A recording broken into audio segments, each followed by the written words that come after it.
I'm not looking at it from an emotional fan standpoint. I'm looking at it for the facts and what Alabama has put on the field since we've had Bill O'Brien as an offensive coordinator.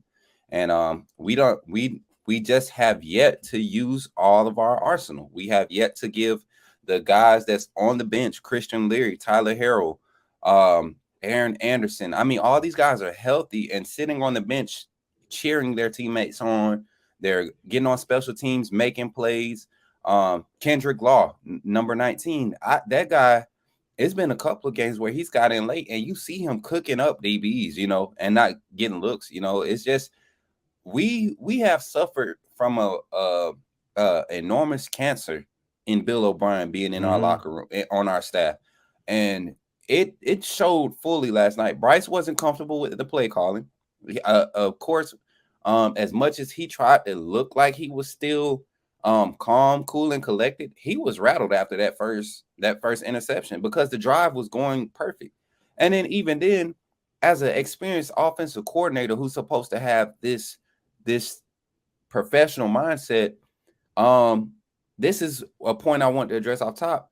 This is why we've been saying it's important for him to be down there on the sideline, because if my quarterback makes that mistake because he's trying to make a play, I'm telling him, hey, it's too early for that. Go through your reads, trust the offense, trust your guys. They got you that far down the field. We literally walked down the field first drive, no problem.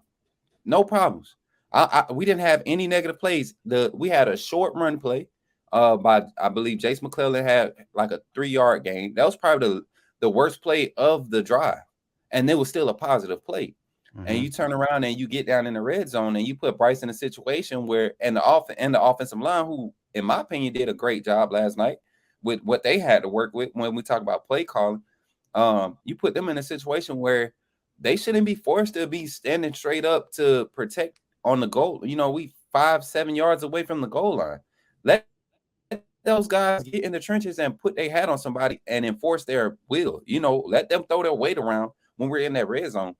And Bill O'Brien totally evaded it, and then came back the next 3 or 4 drives. I think it was 4 drives in a row where you evaded what worked on the first drive. You didn't try to lean on the run game again. You didn't give Jahmyr Gibbs the inside run game that he, was able to, make his step, make a read, and hit a hole. You didn't give Jace McClellan another chance to hit the hole hard like he does and use his speed to get to the edge.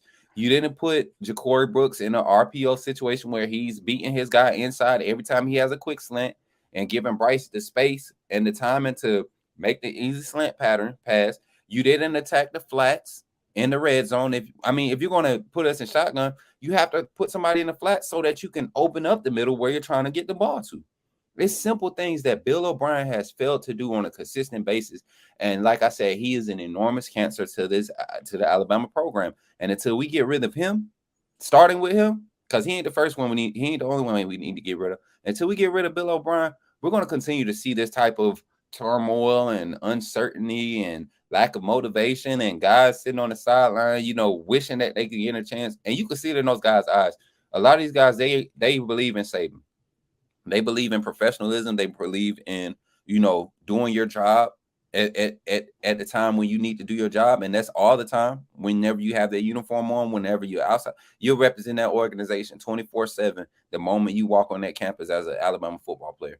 And I believe those guys believe in it. And Saban and his legacy is the saving grace of this team. But Bill O'Brien is, if he sticks around for any longer after this season, honestly, he should have been gone Saturday night when the clock hit 0 and LSU, scored the 2-point conversion. Like, I don't blame Pete Golden for that. We shouldn't have been in that position. Why are we going for two in the game where we were literally only down for 1 possession, and we took the lead? We all this time on the clock?